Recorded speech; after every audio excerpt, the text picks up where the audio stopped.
Hi, I'm Laura and welcome back to another MSE English Teacher Live special. I'm here tonight again with Miss Rogerson and we're going to be doing some unseen poetry today. Got a really beautiful poem to look at, so I'm really excited to see what we've got.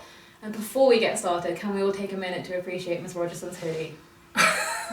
Well, I think it's fitting because it is like Star Wars has just come out. Yeah. It is Poetry Week. And Rogue One's on TV tonight, I think, as well. Oh, there we go. It's everything. Meant to be.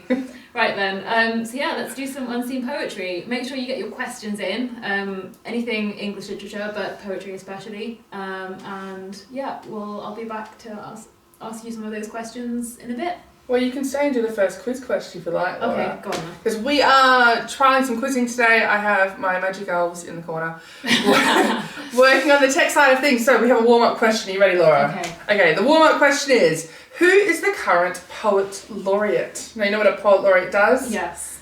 So they are the official poet for the UK, for the whole country, isn't it? Typically for the Crown. So the choices we have, and I should be coming up on your screen now, are we've got William Wordsworth, Carol Ann Duffy, Simon Armitage and Jane Weir. Okay, so I know William Wordsworth is dead. He's very dead. So we can eliminate William Wordsworth. He's off. I'm pretty sure Carol Ann Duffy was the poet laureate, but is no longer the poet laureate. So it's between Simon Armitage and Jane Weir. It's a tricky one, isn't it? Do you know how long you're poet laureate for? No. Now these days, it used to be until you died. Right. Like William Wordsworth. And then they sort of made it a 10-year gig. Okay. Yeah, so Carol Ann Duffy, you're right, she's not poet laureate anymore. She got pulled off in May of this year and they had to pick a new one. They actually went through a few choices. It was a tough decision. All English teachers around the nation were waiting, bated breath. Who would they pick? Well, who are you rooting for then? I was rooting for our winner actually. I'm like, oh, they're never going to pick this person. Either Simon Armitage or Jane Weir would be excellent choices. Because Jane Weir, we know, my favourite poem, Poppies. Oh, Poppies. Poppies, I love it. Simon Armitage as well, my favourite poem from the Love and Relationships collections of Simon Armitage. He did Mother Any Distance, which I love because it's this broken sonnet that just sort of falls apart as he becomes more and more independent from his mother. Oh, I didn't know that one. Do you think we've given them enough time to not Google it? I don't know if anyone's actually got any guesses in, so... No one yet. I think we've got a little bit of a delay though, so it's okay. Maybe. So the current poet laureate, here we go. Jess Barker, you were bang on the money. It is Simon Armitage. Well done, current Jess poet Barker. laureate. We've got him for another 10 years. Awesome. What I love about him as well is he's very clever. Just an ordinary fellow from North.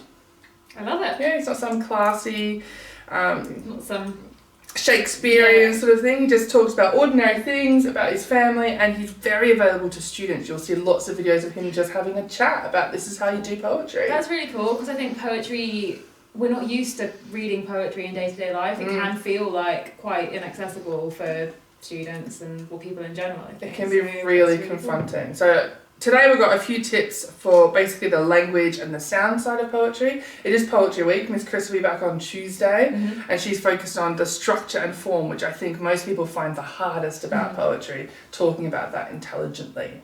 So we're going to chuck you the man in the comments. Yeah. We're going to have a look at today's poem. Which is a fab piece. Yes, it's lovely. Yeah, I hope you'll enjoy it because it's a really lovely poem. It is a lovely poem. Right, I'll be back. Thanks, Laura. So our poem today is a poem that I got put onto by a colleague of mine when I was looking for a poem from another culture. I'm like, I'll do an Australian poem, but none of them are actually sort of short enough to fit into talking intelligently about. We've got lots of ballads in Australian poetry, which can get a bit dull. So they put me onto this wonderful poet called Honi Tafare. He's a New Zealand poet, and he's given me this really great piece called The Sea to the Mountains to the River. So I want you to picture you've jumped into the exam and you've gotten this poem in the unseen poetry exam. What do you do? And actually my first thing that I do is I always look at the title. And so here we have the title. Oh, look, my handy helpers have put it up for you on the big screen. The Sea to the Mountains to the River, and I think about everything that it could be talking about. Now we can tell straight away from this title that we're going to be talking about nature and the environment. But actually we've got some interesting things happening here.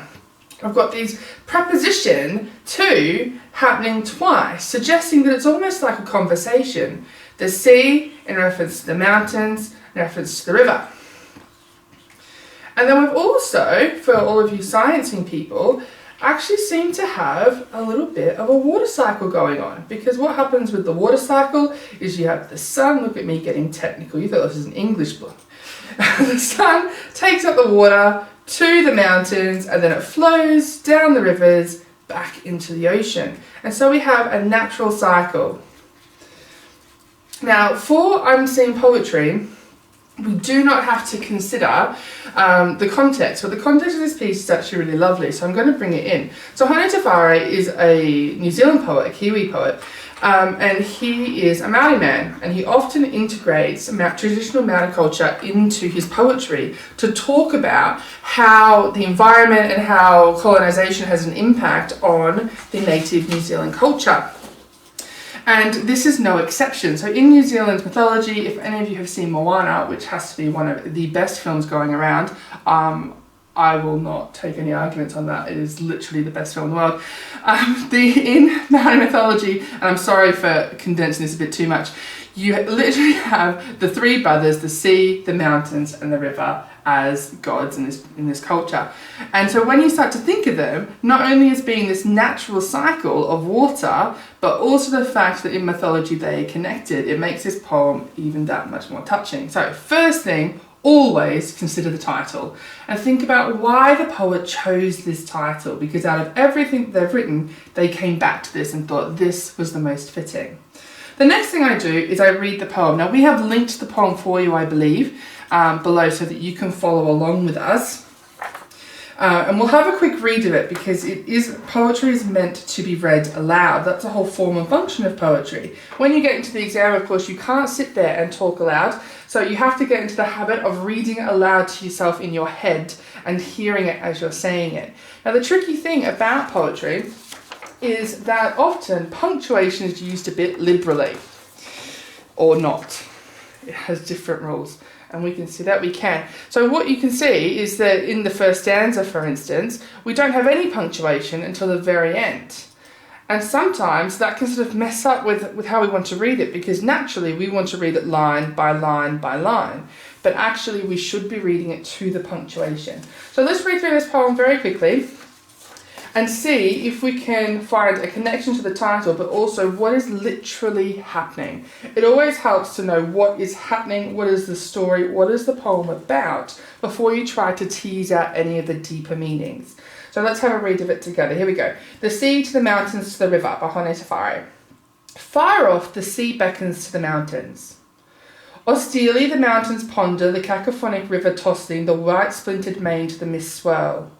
Here alien sounds are struck. Nowhere is the greater fuss to tear out the river's tongue. Blue hiss the crackle of the welding rod, compressed sigh of air and the whoomp and woof fuse to the rising clamour of the rivet gun. Cursing, scuffing the earth with massive boots, men are walking away. And from the smoke-weathered shoulder of a crouching hill, a gigantic fist of sound unfolds, shattering the clouds. Coaxed into staccato life, a tractor nonchalantly puffs perfect rings into the startled air. Exulting men as skilled as spiders thread a skyline of steel crucifixes. The sea beckons again and again to the mountains. Unmoved, the austere mountains ponder a silence as profound as stars. A lot happening in this poem. It's a really beautiful piece. So we have to actually think, what is literally happening? What is the poem literally about? Now, if you have time in your lessons, you don't have time for this in the exam, but with practice you get faster, just go through the poem and in the margins alongside, just put a one word, what is actually happening. So far off the sea beckons to the mountains, we have sea calling mountains. In the second one, austerely the mountains ponder, the cacophonic river tossing, white splintered mane to the mist swirl. You know, the mountains are watching the river. Just go all the way down. And when you actually go through it, you can see the story coming out of the poem. And poetry is ultimately an emotional connection, but it will always have some kind of story happening, even if the story is something as simple as, I forgot my lunch today. In this instance, the story is a bit more complex. You have nature being taken over by man and man-made things. And we can see that particularly in stanza 4, which we're going to talk about in a bit of detail later. but let me show you where we have. So in stanza 3, we talk about alien sounds are being struck. Now, alien is just another word for foreign. But stanza 4 is where we see that those sounds are actually the sounds of building, with things like the welding rod and the clamour of a rivet gun. So both of those used in everyday construction. But in both instances, the construction is actually constructing with metal, this idea of permanence and structure. And the result of that, of this metal construction going on, we can find in the final stanza, where the sea is beckoning again and again to the mountains, but the austere mountains ponder a silence as profound as stars. And that is what brings us to the next tip for unseen poetry. And that is to actually look at the beginnings and the endings together. So let's put these two stanzas side by side. So we have stanza 1 and stanza 8. Putting them together side by side and see if we can find something to talk about. I love this poem because it is actually quite circular. And exam boards love to slip in a circular poem every now and then to see if you're finding it out. And the circular structure we can see because we actually have the image repeated with a few minor changes. So let's start off with far off the sea beckons to the mountains. Far off the sea beckons to the mountains. Now that is a really special technique that we're going to talk about after the break. But to begin with, we're actually going to talk about this repetition. The sea beckons to the mountains is actually repeated in that closing line. But they've embedded, so there it is twice, but they've snuck in these cheeky little adverbs again and again. So they've taken exactly the same line Hone Tafare has, the sea beckons to the mountains, and they've put in again and again. And when you put that at the end, after everything we saw happening, the destruction of the natural world, we can actually see that we have a sense of rising panic. And this is where the context actually really helps, because we could probably get that ourselves, rising panic. But when you know from the context that in mythology, the mountains and the sea and the river are all brothers, that makes it have that even deeper connection. And then you have the result, the response. We saw a hint of that response in the second stanza in austerely the mountains ponder the river. But here we have this unmoved, the austere mountains. So austerely, the adverb, becomes austere, the adjective. Mountains ponder a silence as profound as stars. It's actually a really interesting image. A silence as profound as stars. This as profound as stars is your simile. And you think about something being stars.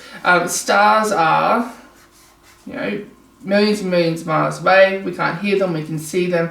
But actually, you've also got this idea that when you're looking at a star, you're looking at the past, because the light that we see from a star has travelled millions and millions of years to reach us. And so when we're thinking about a silence as profound as stars, we've also got this idea that the mountain is not talking back, no matter how much the sea is beckoning, and is what we're seeing of the mountain just sort of this remnant left over through history, which is actually really depressing. And that is sort of the whole point, because we're starting from this idea that the mountains are pondering, they're thinking about things, and we're ending with that idea of them pondering, but the silence is profound or deep.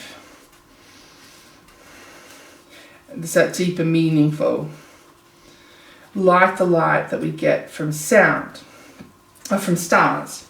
The other thing that's really interesting in beginnings and endings is to look at that punctuation. Punctuation is always a really helpful thing to look at in poetry, and we'll talk a bit more about it later, and I know Miss Chris will definitely be talking about it on Tuesday. But the role of punctuation in poetry is actually to change how we pronounce things. Poetry is all about sound. And you'll see in the first stanza, we have some lovely moments of enjambment, after far off with this lovely long line break. So we have far off being reflected in the line construction as well. and in the sea beckons. So it's all flowing over into the next one, but it's also sort of helping this sort of the distance between them and the desperation in the sea come through.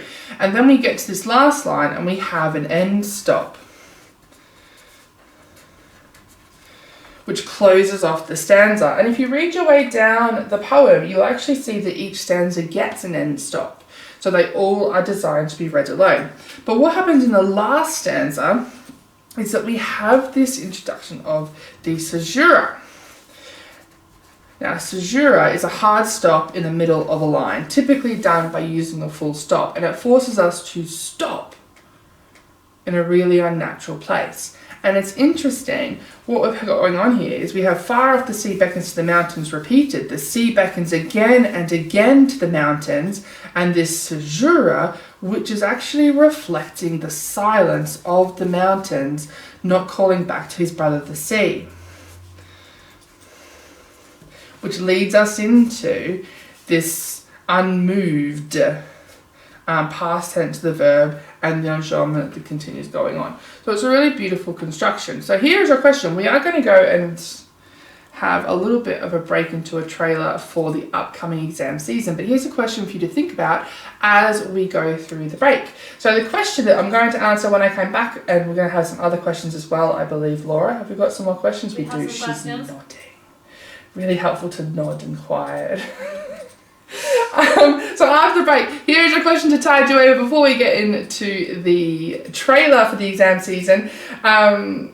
In these two stanzas, we have a technique happening, particularly paying attention to the line, far off the sea beckons to the mountains. What is the technique that Honi Tafari here is using? And then we'll talk about language after this. 6 marker on solids, liquids and gases?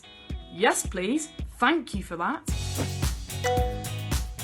I remember coming home, it was the first exam, the biology paper. I was scrolling through YouTube and I saw the MSE GCSE reaction team, the reaction to that paper. We were given questions about a fania. It's a little parasite, a little bit. I think it was one of the English papers, and I watched them. I totally could relate to them. Today we had our last ever exam, physics paper 2. AQA. Watching the exam videos this year were really helpful because I've just recently chosen my options. I was struggling on literally every single question. I was like, I'll miss it and come back to it, but even when I came back to it, didn't make any sense. I found MSE about 6 months ago when I was doing my year 10 mocks, and I've continued to watch them because they're just so useful and relatable. I wish I discovered it earlier really, because all the videos are so helpful. For once, I actually understood everything. No! So I got that question wrong. I'm really happy that I was part of the reaction team, because if you look in the comments of videos, it's so nice to see that the reaction videos have helped people through exam season. Our last exam was history. I think it was the best one for all of us, to be honest. I was really nervous at first, but I genuinely felt so a part of something. I slightly went off on a tangent on the imaginative writing and wrote about they were lost on Mount Everest. So that is such a good idea what MSE are doing. Thank you for MSE for letting me be a part of the channel.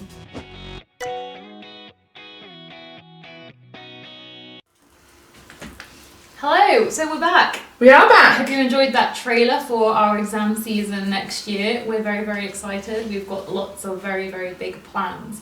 Anyway, just before the break, Miss Rogerson asked a question. I did.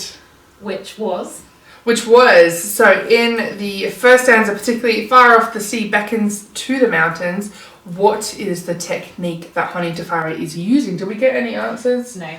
No. No, everyone's being too shy. Oh, well, let's have some of the other questions and answers and then see if we get some answers in a moment. So we've had a couple of questions from Jess Barker. Her last question was, how do you revise the love and relationship poems? There are so many to learn. There are a lot of poems to learn in both classes, not just love and relationships, but also in power and conflict. I would actually say that power and conflict is harder than love and relationships. So Having taught both, you've got an easy job. You do have an easy job. I think you're always going to be given a poem. Mm-hmm. And so what you really need to know is sort of 2 poems for each theme across. So in love and relationships, you have those parental relationships, you have the idea of longing, of loss, you have the idea of marriage, particularly with Sing Song and with The Farmer's Bride. which are two really great ones to talk about. You've got this idea of possession and ownership. Porphyria's Lover, I think, is one of the most beautifully crafted dramatic monologues going. It's a real sort of bite your thumb moment to Victorian. Love it. It's not what I was thinking. That's me essentially. It's a real bite your thumb moment to Victorian sensibilities of marriage and the worth of women, and it's beautiful. So I think the best way to revise is to group poems together and have 2 poems for each kind of grouping. Now, you don't have to learn the whole thing. You just have to really have 3 or 4 intelligent things to say. There you go. And you will get given 1 poem, which is really helpful. So I would group them together. I like to revise all of them because they can all fit, but they're definitely poems that suit you and what you want to say. Like I hired a student once who just tried to make everything match with Clive, My Grandfather. He just loved it and everything became matched with Clive, My Grandfather, which got interesting at times. I'm trying to do that. I think the real secret to love and relationship is make sure you don't just look at the language, but you're also talking about the title. Always talk about the title. You know your context because they're the points that often get dropped. You remember that it's a comparison, and to have those comparative techniques as almost as sentence starters, you'll use them in every single part of the essay. And don't forget to consider the role of form and the role of structure to hit that top band, because you will not hit top band without talking about language, form and structure. There you go. I hope that was helpful, Jess Barker. Charlotte E has forgotten the question, so can we repeat the question? We can repeat the question. The question was... I've got the question. No, the question was, in the first stanza particularly, far off the sea beckons to the mountains, what is the technique that Tafari is using? I'm not going to give you options because I reckon you can figure this one out. Okay, we'll give you a couple more minutes while we're answering another couple of questions. So there was one from Sean Wilson who asked, how do you know what to revise for unseen poetry? It's a hard one to revise for. Basically, you need to know the expected features of poems. So, and how they're used. And they're things that you build up as you're studying your anthology poetry. I know a lot of teachers, I definitely do this, we treat our anthology poems as unseen poems in that first lesson. And so we work up those techniques of approaching an unseen poem. For some people, they like to go for acronyms. In my class, I'm using SMILE. Can we go to the side camera, please? Thank you. So there are 2 acronyms that sort of have stood the test of time. So there is SMILE and there is FLIRT. Depends how you're feeling. Most teachers will use one of these. At the moment, I'm liking SMILE, but in the past, I've always used FLIRT, so I don't know what's going on. And so it's just making sure that you know how to talk about these things intelligently. So SMILE stands for structure. Always talk about structure. Meaning. Imagery. So that's your metaphors and your similes and your sound. Language. And the E is sometimes emotion, so that's talking about your tone, or sometimes effect. I can spell. I can't actually spell very well. Flirt is the other one that a lot of teachers like to play with. So F is form. So look at your poem. The thing about the unseens is that they like to pick things that everyone can talk about on quick look. So the first thing I do when I see an unseen, if it looks short, count the lines. Okay. Because it's probably a sonnet. Of course, we know that sonnets have 14 lines. Yeah. Yes. But there are sometimes they kind of break the rules. So I was saying before that one of my favourites are actually Smother Any Distance. It has 15 lines. For those doing love and relationships, you'll know that. Because it starts off as a very tightly formed sonnet, the first quatrain, 4 lines, rhyming verse, it's beautiful, but when you get to the end, it just sort of becomes this 15-liner, it's all free verse, it's gone a bit crazy. So if it looks like it could be a sonnet, but like Simon Armitage has chosen to do, they've broken it, making it a broken sonnet, you can get away with phrases like, oh, it resembles a sonnet. And then if it were a sonnet, what would that be? Because sonnets are obviously love poems. So form, language again, imagery again, rhyme and rhythm. So rhythm is your meter. it's really hard in an unseen situation to pick up a meter unless it's particularly obvious. You can't really sit there in the exam talking out loud, can you? I certainly do that, like we've got little drum beats happening on the desk. But they will choose ones that are a bit more obvious, so don't worry. And the last one is tone. And I know that Miss Chris will certainly be talking about these. So I think the best way to revise is to treat your anthology poems like they're unseens in that first reading. Apply whichever one your teacher prefers, because most teachers will do a form of this. And just remember, you don't have to know context for unseen. The other sneaky trick about unseen is that exam boards are currently following the pattern of using poems they have the rights to because they've appeared on past specifications. Okay. So it's not hard to get your exam boards past specification anthologies. They're usually fairly freely available online. And use those unseen poems as a bit of extra practice. You will always have sort of exam quality poems available to you. If you do a little bit of a cheeky research. Very good. Sneaky in there. I hope that was helpful, Sean. Right, we'll have one more question from the comments and then we'll get to your question. So last one from Jess Barker again. What do you have to include in your answer to get those top marks? I think there's no fixed list, Jess, and I think that's what we have to talk about. In AQA, particularly, there are the two questions. So you've got one where it's just talk about this poem, and then another which is compare the two poems, but they both focus on really different skills. So like in the one that's by itself, you have to include AO1 and AO2, so that's your what, your where, your how. So what is the poem trying to say, where is that supported in the text, and how is it expressed? But you have to make sure that you're ticking off the language, form, and structure. Right. You need those three things for the top band.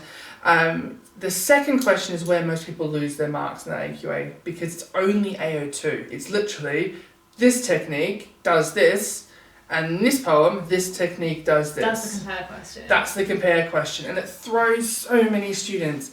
But again, it's only worth 8 marks in the AQA spec. So it's not worth a ton of marks, but to get that top 7-8 band, you have to talk about language, structure, and form again, and you have to be talking about them intelligently. And we're going to, towards the end, my little plan that I've got going on, we're going to have a look at some verbs I use for top band analysis, which is quite an easy way to make sure that you're not just showing, but you're telling us what's actually going on. Right, stay tuned for that then, Jess. Yeah. Hopefully that will be helpful too. Hopefully it will. Right, let's get to your question. My question was, so in stanza 1 of The Sea to the Mouth to the River, which is the poem we're working with today, because I really do believe it's purely unseen. If you've seen this poem before, let us know. Yes, maybe where you saw it, because it's from all the way from New Zealand. What is the technique? So did you recognise the technique, Laura? I think so. What did you think it was? I think it's personification. Yeah, I think you might be right. Because he's beckoning. Yeah. It's all about that verb, beckons. Did anyone else get personification? So we had 2 people, Pugster Josh and Charlotte E agreed with Pugster Josh. There we go. So, there we They're go. all over Well it. done, you two. Well done. It is personification, and actually you would talk really closely about those verbs, because beckoning is really it's kind of welcoming. Well, it depends how you do it. It's definitely sort of come here, come here. Like, and knowing what we know about this poem, the sea is saying to his brother the mountain, come here, because there is a dangerous place to be. So we're going to have to talk about verbs and adjectives and those sorts of things. Very good. And you're going to go man the... I'm going to go try and pump up the comments again. Let's get some more comments happening. Don't go quiet. So we were saying before to Jess, I think it was, that the secret is language, structure and form. So what can we include in language? And actually it's not that hard to find some interesting stuff in language to talk about. So let's just start with that first stanza before we're going to slip to another one a bit later on. And Laura really identified that it's personification. It is because of this verb beckons. It's a really interesting verb. First thing to notice is that it's in the present tense. So it's like it's continually happening. We're experiencing this sense of desperation with the sea. And we're personifying the sea, partly because we're playing into that idea of mythology and that they're actual real characters, but also because it's nature crying out for assistance with the negative impact that man is having. And it is very much a poem about the destruction of the environment. So beckons, it's a really interesting verb. So we've got this idea of calling over. And so when we get this verb beckons, we could say the verb beckons suggests calling over, but then you want to delve into the emotion that's being created. What is the tone? And actually beckons is quite a hard verb sound-wise, because we've got this plosive B and this stopped K before the sibilant ending. So we pronounce every single syllable within this verb, which in English we're often sort of dropping things off and skipping over things, but beckons forces us to slow down. And so the tone really does layer in this emotion of fear. So how can we talk about it intelligently? We could say the personification of the sea through the verb beckons reflects the sea calling to the mountain, highlighting the fear that the environment is feeling at the invasion of man. And that's really what you have to do. Layer in. We've got these two levels of analysis. We have what it suggests and what does it highlight. And I think we should have another look at another stanza. And we were going to have a look at stanza 4 in a moment. We're not going to look at stanza 4 now. Oh, we are going to look at stanza 4.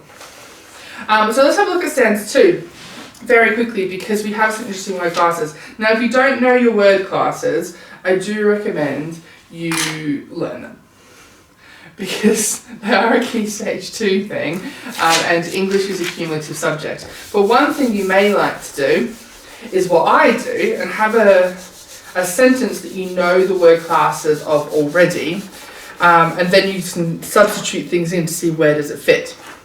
So my sentence is the happy chair.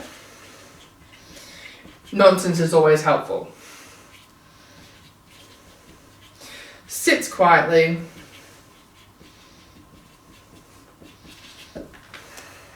And you go, by the wall or by the river or whatever. So then you know your word classes for that sentence. Now, if you don't know your word classes, it's really, really, really helpful that you learn them and that you can draw on them, particularly the big 4. So happy is an adjective. Chair is a noun. Now, how do I know chair is a noun? Because it has a determiner. In this case, it has a definite article. When you get into A-level, we start to care about definite articles and indefinite articles. We don't care as much about it at GCSE, but it's definitely an area for English language if you're interested. Sits is my verb, and quietly is my adverb. Now, most adverbs have an ly ending, which is really helpful, but not all of them do, and some adjectives get an ly ending. So you have to always ask yourself, with adjectives and adverbs, what is this adding meaning to?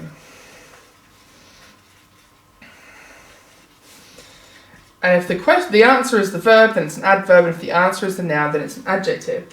And then if we come across words that we don't know what word class they fit, I slip them in to this sentence. I replace things because I know what each of these word classes are. So for instance, austerely. Austerely is not a word that a lot of us knows.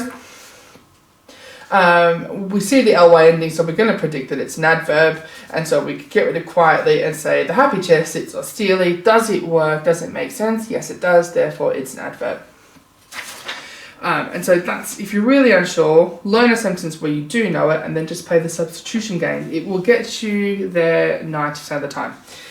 Let's have a look at this. Austerely the mountains pond and the cacophonic river tossing the white splintered mane to the mist swirl. A lot happening in this language-wise. We have that adverb austerely, which is very difficult to say with a straight face. We say it the way that it's sort of, it wants the meaning to be, sort of with this, your nose up in the air and you're being a bit toffee, which is pretty much exactly what it means. But what is interesting here is this idea of the cacophonic river tossing white splintered mane to the mist swirls. It's a really interesting image. Now most of us should be able to get the image as being one of horses because of this noun mane. Now that image is continued into the verb tossing, as in tossing the mane. So whenever you find an image that you like, look to the verb. Is that metaphor extended? Because typically, yes, they are. Now the river is not literally a horse, so we can safely say it is a metaphor that we can then explore. Now I saw Frozen on the weekend, Laura. The second one. Have you seen it? I have not. Is it good? It's amazing. Go and see it. I didn't like the first one, but I love the second one. But it has this really nice image of the white splintered mane, this idea of water horses, which is fantastic. But when you actually look at this description, white splintered mane, most of us are sort of picturing, the froth coming off waves. But it's called splintered. We have this compound adjective and splintered. Splinter means broken, so it's torn in half. And so the moment you get this broken, we start to see that not all is well. So we have a sinister tone starting to build up. And this tone is continued into stanza 4. Now, do we have more questions there, Laura? We have a couple more, yeah. Okay, so I'm going to do another cheeky leave 'em with a question. For you to think about. So here is stanza 4, if you're following along. Now we're looking for layers. So we had that sinister tone that's established with splintered mane. Now stanza 4, blue hiss a crackle of the welding rod, compressed sigh of air, and the whoomp and woof fuse to the rising clamour of the rivet gun. Stanza 4. So here's my question. What technique is being used in here to reflect the destruction or the splintering of the natural world? I'll say it again. What technique is being used in stanza 4 to reflect the destruction of the natural world? That's my question. Do we have another trailer? We'll see after break.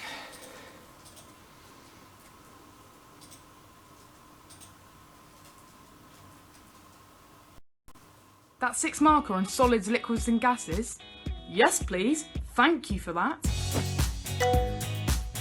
I remember coming home, it was the first exam, the biology paper. I was scrolling through YouTube and I saw the MSE GCSE reaction team, the reaction to that paper. We were given questions about a fania.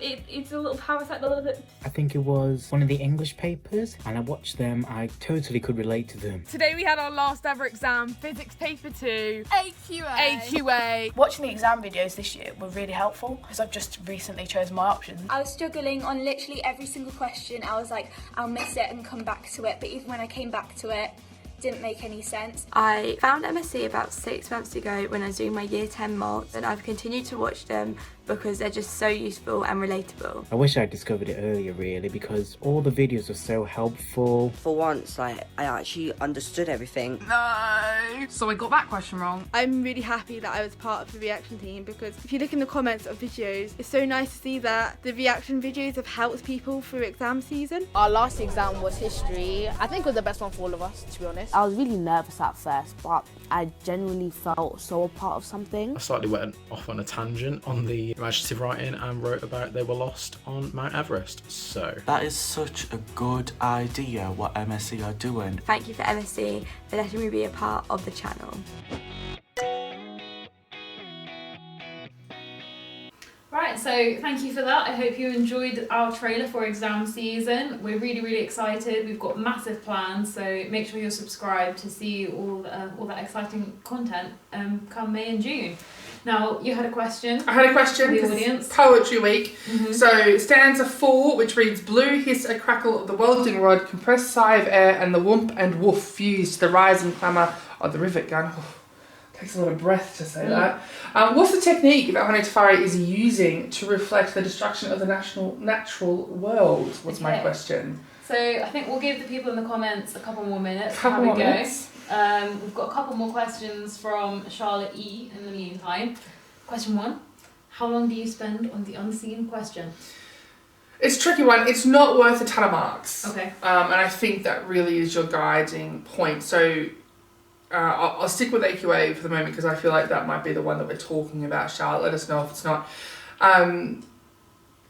But you have 2 essay questions to answer before you even get to the unseen. And one of those is a poetry comparison, which takes a lot of time. So basically, I like to go, how many marks is it worth? And make a minute a mark kind of thing. So for the whole section, which is 2 questions, it's a 2.25 hour exam. You should be looking to spend about 40 minutes. Now that's 2 questions, so maybe 30 minutes on the first question because it's worth the most marks, and then leaving yourself about 10 minutes for the second. But when you get in there, you're probably going to find you're spending more time talking about those 2 essay questions because they do take a lot of time, and you'll find yourself having a lot to say. Yeah. Particularly with the modern text. There's always a lot to say in that one because you don't get an extract, you're just given sort of 2 questions to choose from that can take over. So I'd say leave yourself at least 40 minutes. And then just sort of divide that, 30 minutes on one, 10 minutes the other. 45 minutes would be ideal, but try and do the whole minute to mark ratio, I think, is the best way to do it for that paper. I think that's quite a good technique for a lot of papers as well. A minute a mark, or even just look at the proportion of marks of the whole paper that a particular question is worth, and think, are you spending a roughly proportionate amount of time on that? It's a good rule across the board, I think. It's a tricky one. Yeah. And another question from Charlotte E. Will they ever put a poem in which is hard to spot techniques? No, but yes. I think is the answer. Good. So because there is only sort of one exam for everyone, they want everyone to experience success and to be able to access the question, so there'll always be some really obvious things to talk about. Where the marks are hiding is how intelligently you can talk about those things, and if you can spot the sneakiest stuff that they've hidden underneath. It very much comes to the verbs that you're using to talk about analysis, but also they're really looking for, particularly in the first question, can you think about alternative interpretations? And that sort of, this idea of, this could also suggest, or another interpretation could be, and they're looking for you, looking beyond the obvious into the deeper stuff, and of course talking about language structure and form. So yes, you'll always find something, but just try and make sure that you're talking about it in a way that shows off what you can do. I think that's been a running theme this evening, language structure and form. Language structure form. So we're really talking language today. We've talked a little bit of structure here and there, but Miss Crisp, I know, is going to go to town with structure and form on Tuesday. Yeah, so if you have just tuned in, I'm here with Miss Rogerson. We're looking at unseen poetry here on MSE. We'll be back on Thursday night with Miss Crisp. Thursday or Tuesday? Tuesday night. Tuesday night, looking at the structure side of things. Tonight we're looking more at the language. Language and sound tonight. Yeah. So you had a question for the audience? I did have a question for the audience, and it leads straight into what we're talking about. So in stanza 4, blue hears a crackle of the welding rod, compressed sigh of air, and the whoomp and woof fuse to the rising clamour of the rivet gun. What technique does Tafari use to reflect the destruction of the natural world? Did we get any suggestions? So we've had one answer here saying, is it enjambment? I can see how you're thinking that, Charlotte. I think it is from Charlotte, isn't it? Yeah. Excellent. Because we do have some lovely instances of enjambment, and that's when I said, it's quite a lot of air to actually say this, the idea that it's all sort of taking air out. Here with crackle, here with air, wolf, clamour, we've got a lot of enjambment. And actually enjambment is working in conjunction with what I was running for, which I was thinking more on the lines of onomatopoeia, which is our favourite word to spell, isn't it? Yeah, Laura? lots of O's. Lots of O's. Lots of O's. And then you think you've got enough, and actually, no, you don't. Another O in there. So we'll talk about them together, and I think it's really important. At A level, we talk about I'm just thinking about all the O's, just one thing at a time. We talk about looking for patterns, onomatopoeia. And enjambment definitely plays into that pattern with the sound here. Look at you. Just so everyone knows. Just lots of O's. Yeah. Do you want to know a word that we can replace for it if we decide we can't spell it? I'd love to. It's an A-level term, and it actually incorporates onomatopoeia, but it actually adds into everything playing together. I'm going to try and change colour here. And it is sound iconicity. Ooh. So we make sound icons. Mm-hmm. Which is much nicer to spell than onomatopoeia. So onomatopoeia is part of sound iconicity, but not all things are onomatopoeia. So for instance, one word that I often use in my A-level group, and this is really an A-level thing, is cut. Would you say that cut is onomatopoeic? Yeah. Cut. It's got that, but then I guess it depends what's being cut. Exactly. So if you think about cutting a piece of paper with scissors, then like, yeah, but if you're talking about like cutting your finger, maybe not. What are you cutting with things? I don't know. But yeah, so it's definitely because you've got this really hard C and then you have this plosive T. And it's like, well, yeah, it does sound like, you've got a couple of carrots there, have a bit of a cut. Yeah. But it isn't always. No. But the sound itself, because it's really short and you've got the hard sounds either side, it reflects the action of cutting. And so we can talk about it as sound iconicity. It is an icon for that sound. It's a way of writing down that sound. So if you can't remember onomatopoeia, sound iconicity is a fairly decent replacement. But we're going to talk about onomatopoeia, and you're going to go and man the comments. I am. And we'll talk a bit more about sound. And we have another question coming up, which I'll be interested to see if you can get the answer to that. Enjoy. Thanks, Laura. So we had that sort of teaser in stanza 3 that alien sounds are struck. Now, I'm sure all of you picked out that really great adjective, alien. And you're like, it's not an adjective, Miss Rogerson. Alien is a noun. Actually, alien is both. So this has the idea that we are being invaded, does it not? Alien invasion, we've all seen those movies, right? Independence Day is probably the best movie going around after Moana. It's this idea that we're being invaded by something that is foreign and unnatural. Remember our beginning when we were talking about the water cycle and how the title is recalling that natural cycle of things that's now being interrupted.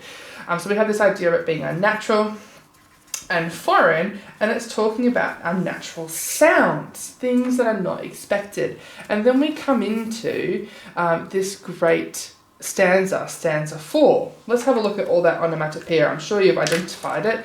We have blue, hiss, crackle of the welding rod, compressed sigh of air, you can talk about sigh if you want to, whoomp and woof, fuse the rising clamour of the rivet gun.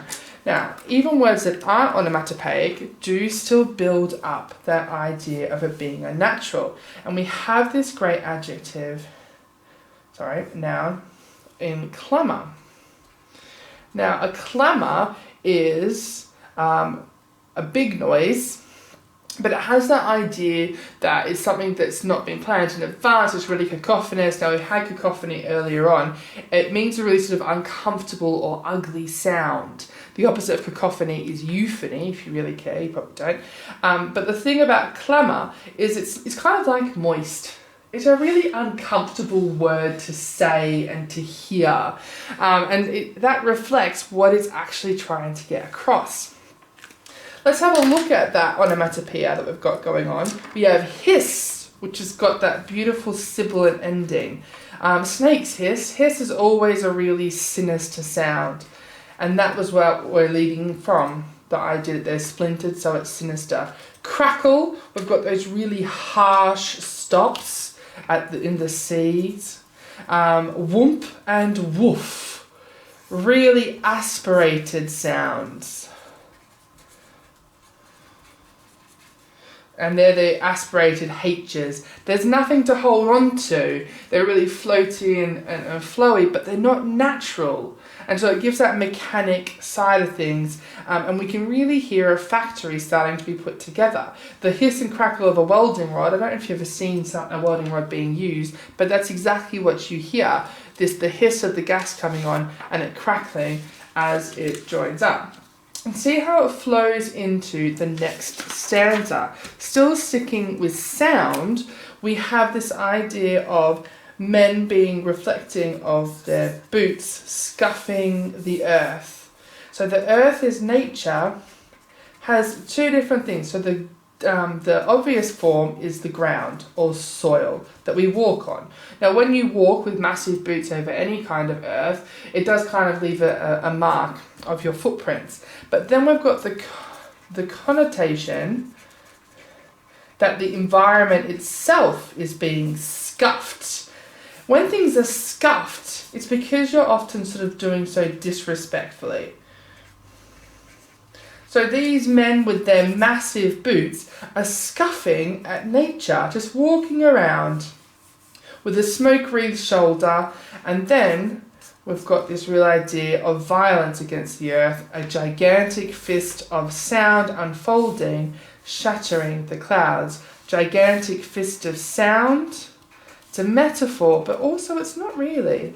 Because I don't know if you've ever seen movies that have like a mushroom cloud explosion in them. It looks like this gigantic fist coming up from the explosion site.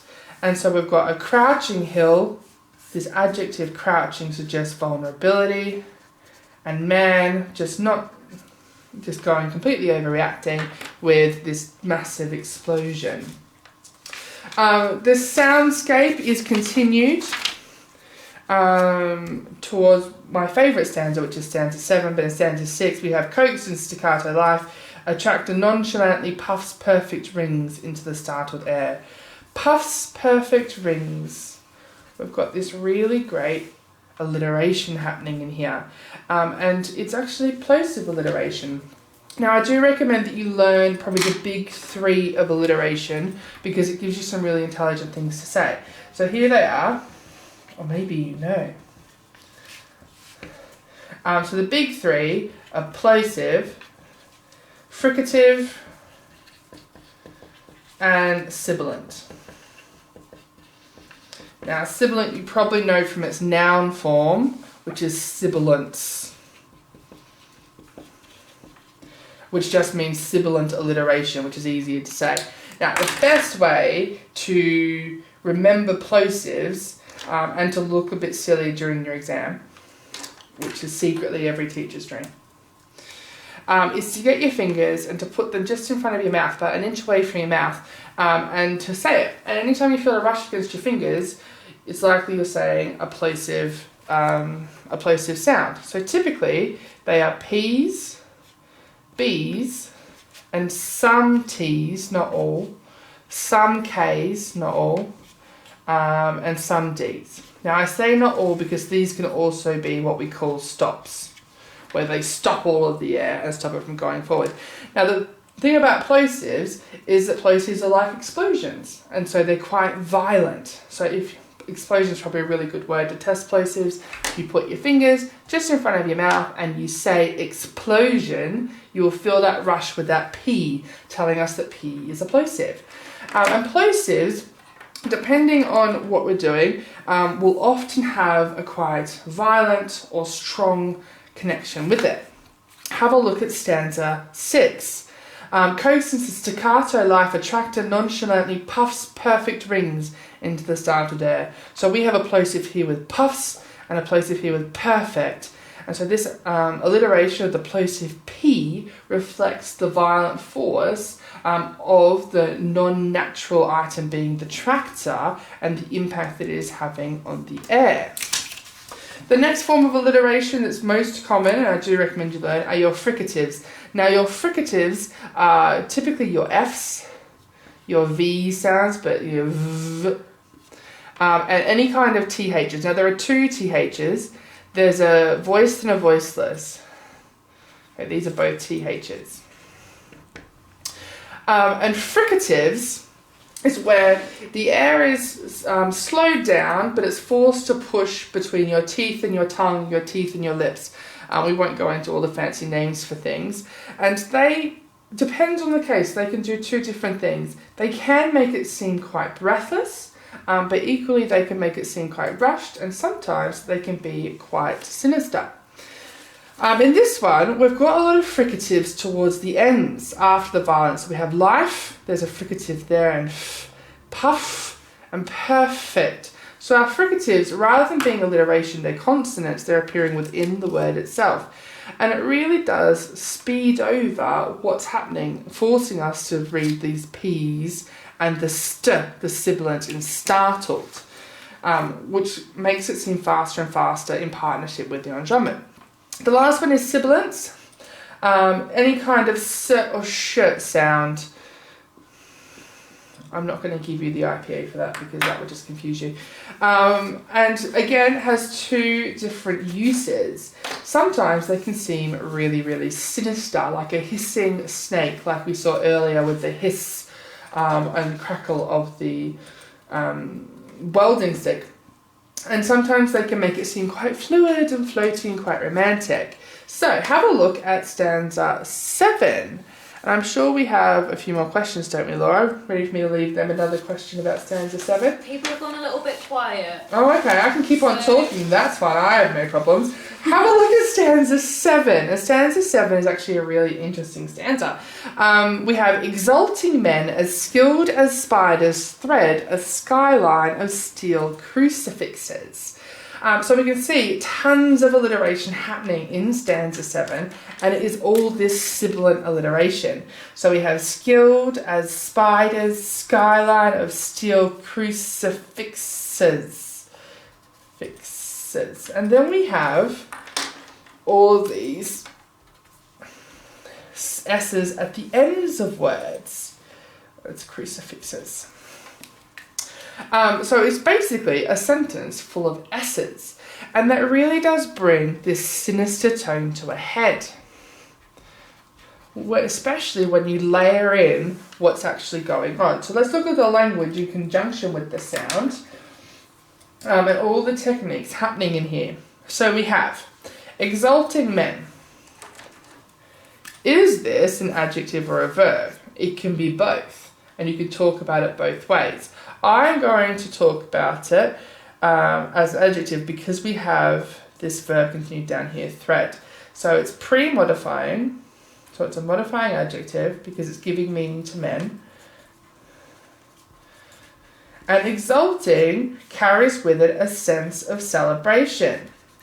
Now that seems to be out of sorts with what the whole poem was about, which is sort of this depression over the destruction of the natural world.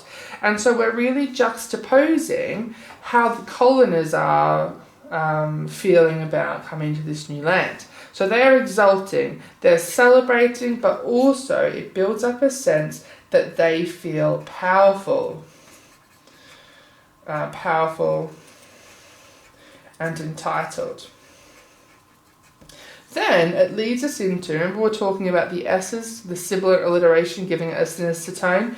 We have this this simile here, as skilled as spiders. Now spiders, I'm not a huge fan of spiders being Australian because spiders can literally kill you. But spiders are very, very, very clever creatures. They are... What are you laughing at, Laura? They are these beautiful little engineers, and they've done a lot of studies into spiders' web and how if you get it, the size right, it's actually stronger than steel. And so we have this sinister edge. Yes, it's sinister. And spiders build webs to catch prey. So they are predators. And this idea of them being predators is continued into our metaphor, a skyline of steel crucifixes. Now, skyline is not a metaphor, but skyline is a noun that we only use for cities, really. Here is our metaphor, steel crucifixes. Now, crucifixes here's our metaphor. Crucifixes are your crosses that you usually see in cemeteries. They are rarely made out of steel, so steel is hinting at the fact that it is actually the construction of buildings. So when you have the sibilant alliteration in skilled as spiders thread a skyline of steel crucifixes, partnered with that sinister simile skilled as spiders depicting men as predators, creating the metaphor steel crucifixes, what you actually have happening here is that nature is dying. and they're turning the natural world into was ultimately a cemetery. And it's all underpinned with that sinister, sibilant sound going through. And that sort of brings us to the real sneaky way to get those top responses. Do we have any more questions, Laura? We don't really have any more questions. I'm just having a little chat about some of the poetry collections. Poetry collection. They're some interesting choices. So, do you want to know some tricks, Laura? I would love to know some tricks. Of course you would. Always. I did not make this up, though. I can't remember who did. I've used this for years and years and years and years and years. Actually, some exam boards will count verbs towards your AO2, which I think is quite interesting. And so, we've got a banned word in my class. I know lots of people have banned words in their classes as well. Oh, yes, Charlotte, it is Laura in the chat. She's like, oh, it's Laura in the chat. Who's this Laura Miss Rogerson keeps talking to? Laura's chatting with you. So, shows is a banned word. I'm sure all of your teachers has shows as a banned word. Was it banned in your class, Laura? That's a really long time ago. I honestly don't remember. Oh, don't you say it was a long time ago, because I'm fairly certain I'm older than you. Shows is a banned word, so do not use shows. Actually, the problem with shows is it encourages description and just a retelling of a story, which in unseen poetry you have zero time for. We don't want you to tell me what the poem is about, we just want you to jump into the messages that are underpinning it. So we've banned shows in my classroom and we've replaced them with what we call Chris Rice verbs. I don't know why we call them Chris Rice. Chris Rice is not a real person. Some other teacher gave me Chris Rice. But it's a handy way to have 9 verbs at your beck and call that you can use instead of shows. And all of them encourage deeper analysis. So Chris Rice verbs, here is my secret to deeper analysis. Part 1. So instead of shows, create. So if we get a sentence, we're going to talk about the simile as skilled as spiders. So if I go, the simile as skilled as spiders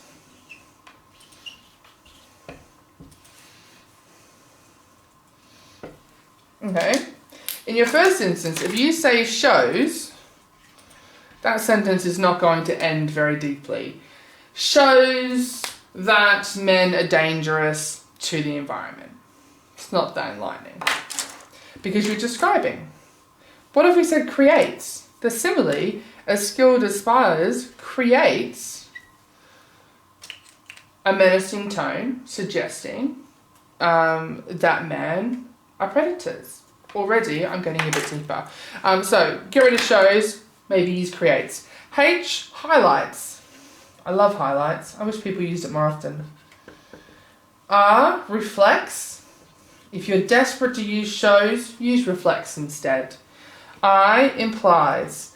I don't like infers because people use it wrong. It means something different. I much prefer implies. Suggests. If you do no other word, do suggest, please. Some exam boards will count suggests for AO2. Reinforces. Now, if you remember before, I was talking about how helpful it is to have patterns. Reinforces is your best friend when it comes to patterns. I, illustrates. My next C is conveys. Some people also like to do connotes. And my E is emphasizes. So if we get rid of shows and we replace it with a Chris Rice verb, already you're going away from description and into analysis. But is there another step we can take? Of course there is. Step 2 that we can take is to be tentative. Don't be tentative when choosing your examples. Be tentative when talking about them.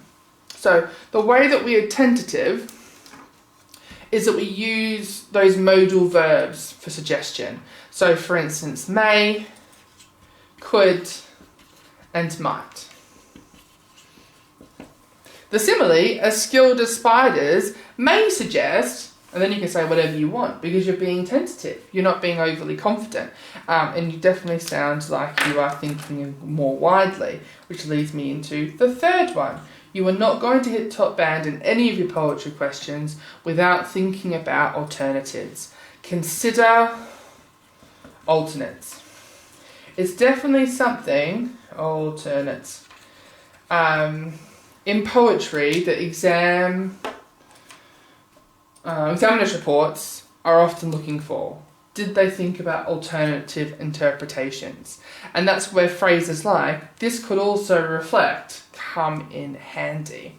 The last thing that I would definitely recommend if you're really seeking out to impress is, so these are verbs for analysis.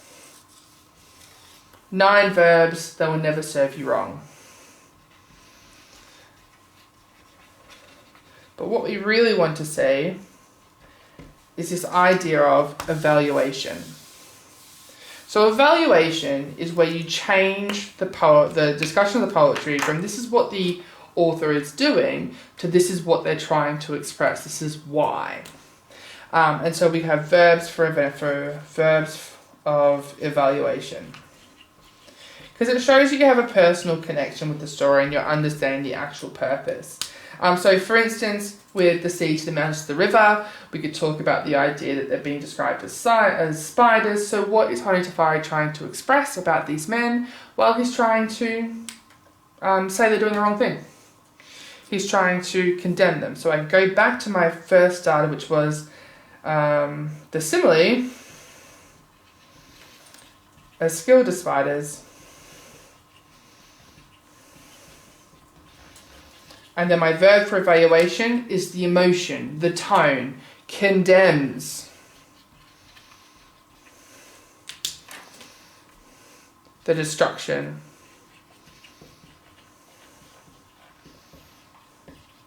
Of the natural world. And then you go on to say, well, how does it do it? So verbs for evaluation will typically come through either your topic sentence, your point, or your link at the end to tone and how things are constructed. And those verbs for evaluation, you have things like condemns, questions, criticises, encourages, elucidates is a really fancy word, draws light on it means. And they will never steer you wrong, but they require a really firm understanding of what the point that they're trying to get across is. Which if you're not certain, tentative language is probably your best secret. Do we have any more questions? Laura? We do. Excellent. Come over. Mo Designs agrees with you that shows is 100% a banned word. Banned word. Yeah. Yeah. So not a thing. Examiners hate it. There we go. Yeah, so Charlotte E and also Mo Designs, Charlotte E has said, apparently for our GCSE you don't use effect on the reader anymore for lit, but you think about big ideas. Is that true? You should always have been doing that anyway. That is really the secret to make those connections. Think about the big picture ideas. I often talk about big picture in my classroom. What are they trying to get at? It's hard to do with unseen because you don't have that contextual understanding, but definitely always think about those big questions, big picture ideas, and how it all sort of comes together.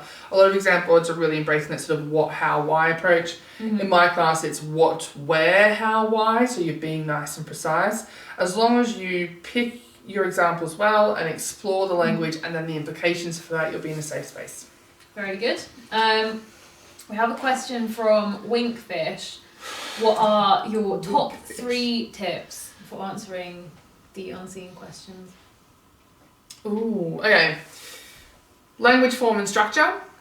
Acknowledge all of them. There it is again. Language, form and structure. All exam boards want language, form and structure. So we've talked a lot of language today. Ms. Crisp on Tuesday, 7:30. Same back channel. It's a really obscure reference you're probably not old enough for. She'll be talking form and structure quite extensively. So language, form and structure is tip 1. Tip 2, make sure you're using the right verbs. I think that is the easiest way to get where you want to go. So those Chris Rice verbs are really helpful way to go about it. Yeah, I like that. I like big Chris Rice. Yeah. I did not make Chris Rice up. If your teacher did make Chris Rice up, please thank them. I've been using it for years and years and years and years and years. And you can always tell kids who have had me in previous years, like, oh, we're going to do Chris Rice, Miss? Like, of course we are. You'll notice that it's not Chris Price. Portrays and presents, also banned words. Okay, you heard it here. Yeah, because they just encourage you to describe what's going on, and description will never get you marks. So focus on your analysis. If you can slip in some of those big picture ideas through your evaluation, even better. And I think my last one is just to sort of be open to possibilities. Look for those alternatives. It could suggest this, but it may also reflect this. There's nothing wrong with you not knowing, as long as you have a reason for why you're saying what you're saying. Great. Mick Potter, hello. Welcome back. It's been a while, so get your questions in if you have any questions for Miss Rogerson. We're very happy to have you. The other thing we've just been chatting about in the comments is about the anthologies and what everyone's favourite poems are for the different power and conflict and love and relationships. So, God, what did you say, Charlotte? I can't even remember. Keep going. Gosh, we've been talking too much. Well, Charlotte, sing song. Sing song. Lots of fun. It is lots of fun. Have you heard sing song? No. It is definitely one of those poems that you have to speak aloud. Okay. Because the poet Daljit Nagra, who I met last year, hashtag just saying, it was a great time. He is really good at using sound to create voice. And it's all about sort of this Indian boy who sort of gets hooked up with a girl, and they get married, and it's his sort of views of the early days of marriage and his dad's shop, and it's beautiful. Lots of sound iconicity for sort of, we'll call it rowing. Sing song, but it's great. Cool. And Mo Designs likes Ozymandias from Power and Conflict. That was Miss Chris, wasn't it? That was Miss Chris's favourite. Yeah. I'm not a Percy Shelley fan, and I just can't get over Percy Shelley. Anyone who does the love and relationships cluster will probably agree with me that Percy Shelley, not a great guy. There we go. Mick says, do you do English A-level as well? Because he has questions about A-level English, AQA, English language, AQA. I do teach A-level, so I can, and I do the language industry combined course, but my background is linguistics, and I am an English language specialist, so I can try. There we go. But Mick, you just missed out on the whole discussion of sibilants and fricatives and plosive alliteration. Yeah, you missed out. You missed out big time. Check out the live stream when it's finished and on our YouTube channel. And the last thing is, Charlotte E is desperate for some more questions from us. Have you got any more questions? Questions from us? Oh, yeah. I think we've done tons of them actually, because we're just getting quiet. Sorry, Charlotte, we didn't think you were playing with us anymore. I think we've done all the really big questions. That's disappointing. I know it's disappointing. I just want to know, because Charlotte, Sing Song's your favourite. Sing Song's already come up, I think. Maybe. Okay. Well. So what would you pair Sing Song with? Is probably the big question. I don't have Because it's all about pairings. It's an interesting one. You should really get into that relationships class. I really love teaching it, and I was sad when we switched to Power and Conflict. There we go. But yeah, no. Mick's come back. Oh, Mick's back. Oh gosh, Mick has lots of questions. Right. How do you recommend revision of linguistic techniques? I need more detail on that. And how do you remember sentence types? Oh, sentence types super easy, and we talked about sentence types last in our stream on writing. Was that Tuesday? On Tuesday. Yes. Yeah.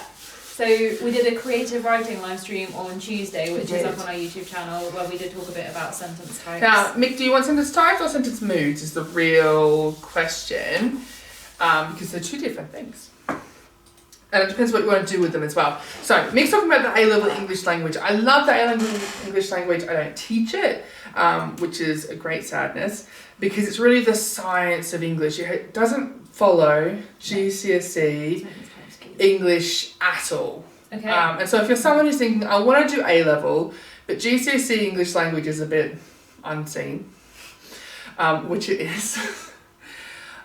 If you like the science of English, your sixth form centre provider will definitely have taster days. Go to them, it's tons of fun. They do things like English language acquisition and development, they do children's acquisitions, they do language in the media, tons of stuff. I don't get to teach it. It's really interesting, but we teach too many different kinds, so we don't offer that one. Makes me sad. So, sentence types. We often talk about types and moods. So sentences, fun fact, are made up of clauses. Mm-hmm. I know, right? So all sentences require clauses. Now, in the long run, all clauses require verbs. However, some clauses don't get verbs. Okay. Yeah, like that one right there. Laura just gave us a great sentence. Okay.